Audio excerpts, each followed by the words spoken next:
তুই অনেক দেরি করে ফেলেছিস। কেন? না তো আমার সাথে অনেক বিয়ে হয়েছে। চাচা হেনা কোথায়? সেই হেনাকে এবার খুঁজে পেলেন বাপ্পারাজ, সঙ্গে পেলেন হেনার স্বামীকেও।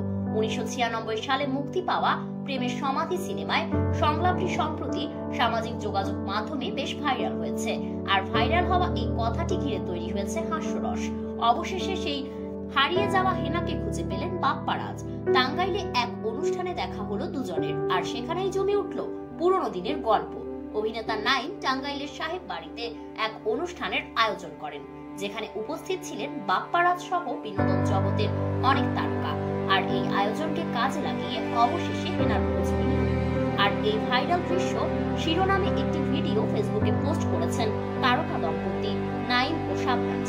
ভিডিওটিতে দেখা গেছে একটি গাড়িতে চেপে এসে বাপ্পারাজ নাইমকে জিজ্ঞাসা করেছেন, নাইম ভাই হেনা কোথায়?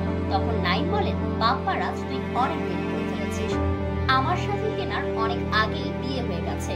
এরপর না বলে চিৎকার দিয়ে নাইমকে জড়িয়ে ধরে বাপ্পারাজ বলতে থাকে, এই আমি বিশ্বাস করি না।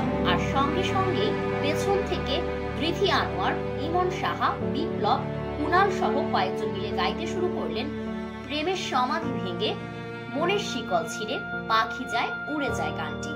অবশেষে শেষ মুহূর্তে দেখা গেল পর্দার হেনা শাবনাজকে।